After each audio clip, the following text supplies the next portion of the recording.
Swag.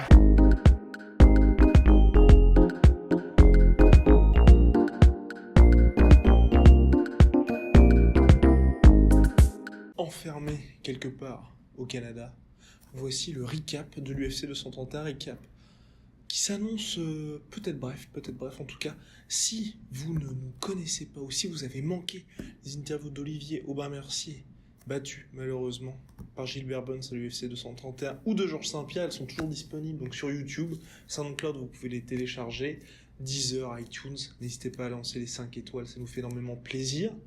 Et puis, Podcast Addict, Spotify, puisque nous y sommes désormais, toutes les plateformes habituelles de streaming, de podcast. Et oui. Donc, pour ce recap au fin fond d'une salle de réunion de Toronto, Canada, Ontario, alors, d'abord, comment ne pas revenir sur le combat qui a ouvert la main card entre Jimmy Manuwa et Thiago Santos. Une guerre, comme on en voit peu, un round qui est pour moi certainement le round de l'année.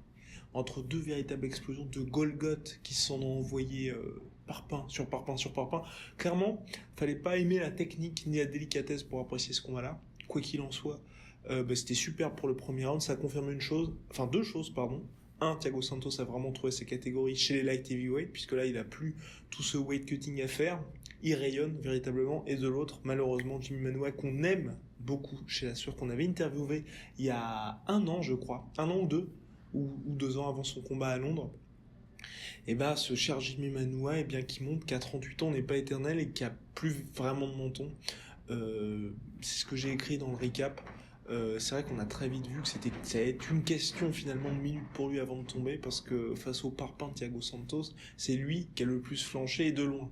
Et c'est ce qui est le plus inquiétant, c'est qu'à 38 ans là, pour lui ça s'annonce compliqué. Il était numéro 7 avant ce combat-là, il va descendre. Que lui réservera l'UFC, j'espère vraiment qu'il servira pas de chair à canon pour les prochaines stars en devenir de l'organisation. Bien, ensuite le Common Event avec Rust, on avait fait le prono, tous les deux d'accord, victoire de Shevchenko qui domine de la tête et des épaules, très bonne au sol également, avec super projection en judo, et bon, maintenant, pour moi, j'aimerais beaucoup qu'elle apprenne à finir ses adversaires, parce que c'est un peu ce qui est le plus dommage avec Shevchenko, c'est qu'elle laisse toujours ce petit sentiment d'inachevé. On se souvient de son précédent combat en flyweight, qui était contre Priscilla, je sais plus trop quoi, c'était son premier test grandeur nature pour la pauvre brésilienne, qui s'était démonté vraiment, je crois que c'est vraiment la plus grosse branlée de l'histoire, de l'UFC, c'était horrible. Elle avait rien à faire contre Valentina Shevchenko, et pourtant Valentina a vraiment galéré avant de finir son adversaire. Et là, c'est vu, il y avait la place contre Joanna Jedrzejczyk, et elle arrive pas, c'est par son style, elle attend la parfaite opportunité. Mais bon, voilà, là elle obtient une victoire par décision unanime. Clairement, on ne peut pas contester cette victoire, mais c'est vrai que au niveau enflammade du public pour cette nouvelle division, on repassera un peu. Joanna Jedrzejczyk avait d'ailleurs les faveurs du public.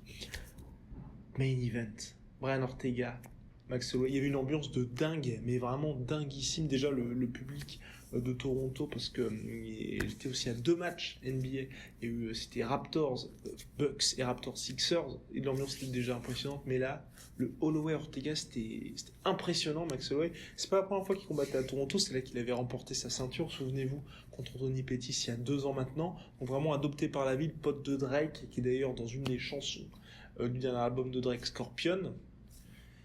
Bref, voilà, ça y est, Max Holloway, le Hawaïen, est adopté par l'Ontario, par Toronto, et qu'il a encore montré que c'était vraiment chez lui. Toute la foule qui disait oh là ouais, et lui qui a fait le show, une attitude digne des frères Diaz qui sont ses idoles. Il a même réussi à placer la Stockton Slab. Il était là en train de montrer le sol de la cage en mode ici c'est chez moi, c'est moi le boss. Il parlait à Dana, il parlait à son fils, il parlait à Joe Rogan. Bref, la classe. Mais le sportif, ce qui nous intéresse le plus, sportivement, il a été très très très impressionnant, l'ami Max Holloway. Parce que d'une part, il bat le record de frappes significatives dans un combat avec 290 frappes significatives contre 110 reçues, ce qui est tout bonnement énorme pour un combat. Donc déjà, il y a ça. En l'emportant contre Brian Ortega, 13e victoire consécutive à l'UFC, 2e plus grosse série de l'histoire de l'organisation, égalité avec John Jones, Demetrius Johnson et Georges Saint-Pierre. Propre. 12e victoire consécutive en catégorie fédérale, puisqu'il avait fait un combat en catchweight. plus grosse série de l'histoire de l'organisation dans la catégorie. Pas mal du tout. Et puis finish, donc puisque au 4e round, les médecins ont décidé d'arrêter le combat, puisque Brian Ortega ne pouvait plus voir d'un œil qui venait de se faire démonter, rouler dessus au 4e round, juste après que le 3e round soit très disputé, le plus disputé du combat. Max Holloway a regardé Joe Rogan, a fait « je le termine maintenant ». Et c'est ce qui s'est passé, un 4e round superbe. Enfin, le Brian Ortega qui arrivait à imposer un petit peu de résistance dans les rounds précédents et à répondre face au volume de Max Holloway, par un coup mais assez puissant. Il n'a pas vu le jour, il a même failli. Max Holloway a tenté la guillotine choke, c'est vous dire. Enfin, ça aurait été impressionnant si Max Holloway avait réussi à placer la guillotine choke. Bref, un 4e round. Heureusement pour Brian Ortega que le combat a été arrêté par le médecin, parce que c'est ce genre de combat, Polydomso me l'a fait remarquer, à la manière de Junior Dos Santos versus Cain Velasquez 2, c'est le genre de combat qui marque la carrière d'un combattant. Et c'est vrai que pour Brian Ortega, qui sait comment il va revenir après s'être pris une telle punition. Et heureusement que les médecins ont arrêté le combat, parce que sinon ça aurait pu être très très compliqué pour lui. En tout cas, voilà, too tough for your own good, et c'est vraiment ce qui s'est passé, too tough for his own good, parce que ce pauvre Ortega qui ne tombait pas face à l'avalanche de coups reçus de Max Holloway, le mec bronchait pas. Il y a plusieurs fois dans ce 4e round où j'ai cru qu'il allait tomber, qu'il allait être knockdown, mais non, il résistait.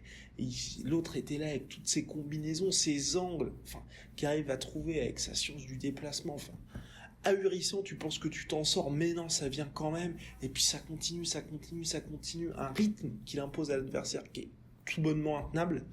Bref, donc un 4e round complètement one-sided. Et avant ça, c'était hyper intéressant, parce que Brian Ortega, c'est vraiment ce gars, encore pour reprendre Polydomso, qui perd les combats jusqu'à ce qu'il les gagne. C'est vrai que, souvenez-vous, contre Meccano, même contre Cub Swanson, à chaque fois, Brian Ortega, c'est pas le gars qui va dominer. C'est le gars qui subit un petit peu, mais sans inquiétude, et puis ensuite, il arrive à vous placer la soumission et vous êtes mort.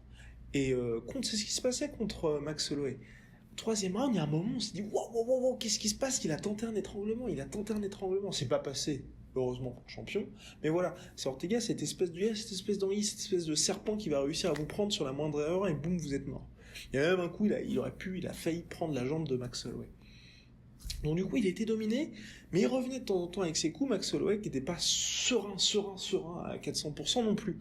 Donc on pouvait se dire qu'il y avait un moment, il allait se passer quelque chose, et quand il y a eu le 3e round, qui est l'habituel round Ortega, et que Max Holloway a réussi à survivre, à continuer sur sa lancée lors de ce round-là, et qu'il a dit maintenant je le finis, là on se dit bon, il y a moins que ce soit mort. Mais avant ça, c'était vraiment un super combat, un des combats de l'année, et qui s'est ensuite transformé en boucherie, d'ailleurs, mais en tout cas bravo aux deux adversaires qui, j'espère, se retrouveront, et comme ça on pourra voir les progrès de Brian Ortega, et aussi j'espère que Brian Ortega reviendra bien, que l'UFC rushera pas son retour, parce qu'il y a quand même un nez cassé, un pouce cassé, plus tous les dommages qu'il s'est pris là.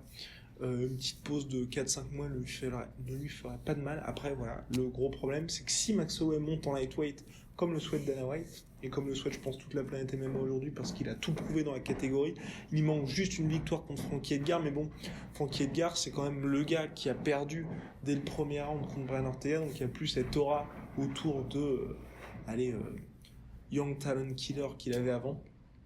Donc c'est vrai que là, pour l'UFC, pour la catégorie featherweight, pour la revendre, puisque le patron, le taulier va se casser, et il faudra un nouveau visage. Donc ce serait Brian Ortega contre Moicano 2, ça pourrait être intéressant pour la catégorie. C'est ce que l'UFC devrait faire, j'espère qu'ils ne rusheront pas, parce que c'est vrai que le calendrier de l'UFC est quand même assez intense, entre les Fight Night, les UFC numérotés. C'est compliqué, mais en tout cas Brian Ortega, j'espère qu'il pourra se reposer. Il a même dit qu'il était prêt à mourir dans la cage, un guerrier. Les deux sont vraiment impressionnants. Pour revenir à Max Holloway, donc là, lightweight, catégorie la plus dense, c'est ce que nous avait dit Olivier Aubin-Mercier, pour lui c'est la catégorie la plus dense. Bon, on l'a vu quand il a perdu contre Gilbert Burns qui est, je crois, 13e de la catégorie. Peut-être que je me trompe. Mais ça pour dire qu'un 13e qui est de ce niveau-là, c'est impressionnant. Et le top 5, c'est complètement dingue. Donc là, vous allez ajouter Max Holloway à Conor, Khabib, Tony Ferguson, Dustin Poirier, Kevin Lee, Nate Diaz, Justin Gaethje, Et en plus, et encore, Eddie Alvarez est parti. Enfin cette catégorie-là, ça va être n'importe quoi. Et donc pour moi, ce qui serait intéressant, ce serait un Tony Ferguson, Max Holloway. Si Khabib est suspendu à cause de ce qui s'est passé après l'UFC 229, pourrait faire une ceinture intérimaire là-dessus. En tout cas, Dana White a dit ils peuvent même pas garantir un title shot à Max Holloway direct en lightweight, c'est dire la profondeur de la catégorie.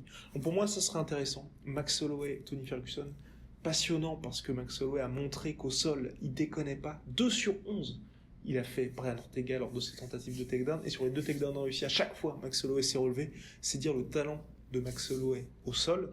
Donc voilà, pour moi, vraiment, il a vraiment balayé tous les doutes qu'on pouvait avoir sur sa capacité au sol face aux meilleurs de la catégorie.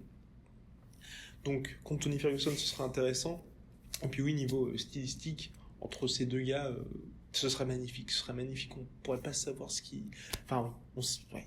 Impronosticable comme combat. Et l'autre qui serait très intéressant, c'est McGregor versus Holloway 2. Ça, ce serait superbe. Ne serait-ce que pour voir les progrès de Max Holloway. Parce que c'est vrai que chaque fois, en gros, chaque fois que Max Holloway gagne, ça ne fait que d'ajouter du poids à l'héritage de Conor McGregor pour se dire, bah oui, il a battu l'un des meilleurs, sinon le meilleur featherweight de l'histoire. Et il a battu les 2 meilleurs, puisqu'il a battu José Aldo et Max Holloway. Sauf que voilà, Max Holloway, c'était pas le même homme quand il a perdu contre Conor McGregor. Et là, revoir les deux s'affronter, qui plus est, en main event, donc en 5 rounds, ce serait beaucoup plus intéressant pour Max Holloway et son cardio des enfers. Ce serait superbe. Et puis là, voilà, ça permettrait d'avoir le mot de la fin entre les deux, et qui sont toujours... Ouais, ce serait intéressant. Seul problème, voilà, c'est qu'aujourd'hui, je pense que Conor McGregor a vraiment besoin d'une victoire. Dana White veut un combat contre Dustin Poirier. Là aussi, ce serait une revanche, mais Dustin Poirier qui est certes très en forme, mais qui se prend beaucoup de coups. Et pour Conor McGregor et son style, qui est assez explosif, entre guillemets, puisque c'est vrai que tous ces mouvements, c'est pour finalement amener sa gauche létale. Et Conor a vraiment besoin d'une victoire aujourd'hui à l'UFC, même en carrière, puisqu'il reste sur deux défaites à chaque fois, fini un par TKO contre Mayweather au 10e round, et 2 contre Khabib Nurmagomedov au 3e round par soumission. Donc il a vraiment besoin d'une victoire pour qu'il y ait ce retour de hype autour de McGregor, qui retrouve un peu confiance aussi. Et le mettre contre Max Holloway, certes, ça ferait de l'argent, mais pour l'UFC, pour le business, je pense que c'est pas très bon. Et donc ce combat-là, oui, 1000 fois oui, mais une fois que Conor McGregor aura remporté un combat, donc c'est vrai que Dustin Poirier en attendant, ça permet à McGregor de revenir dans la course avec un top contender, d'ajouter un nom, et puis que quand il y aura ce combat Max Holloway versus McGregor 2, il y a la hype des deux côtés, surtout si Max Holloway a le temps, peut battre Tony Ferguson parce que c'est pas fait, enfin bref, il y aura vraiment un combat en mode les 2 autres hommes forts de la catégorie lightweight derrière Khabib Nurmagomedov. Donc voilà, c'était un superbe événement UFC 231. Max Holloway, incroyable, il veut devenir le numéro 1 du pound for pound, il veut devenir le GOAT, il est très très bien parti. Si en plus il arrive à ajouter la catégorie lightweight à son palmarès, waouh. Et là, ça ne nous fait que regretter qu'il n'y ait pas eu ce combat contre Khabib Nurmagomedov parce qu'il est très très fort quand même, ce Max Holloway. Je pense pas qu'il aurait gagné, je pense pas. J'attends de voir finalement son premier combat en lightweight pour me prononcer là-dessus. Mais c'est vrai que là, ce qu'il a montré contre Brian Ortega, c'était fou. Je voyais Brian Ortega gagner, les bookmakers voyaient Brian Ortega gagner, parce que certes, il y avait toutes les questions, tous les problèmes de santé qui avaient traversé Max Holloway, mais solide. Il est très très très solide, ce Brian Ortega. Et finalement, Holloway a balayé tout ça.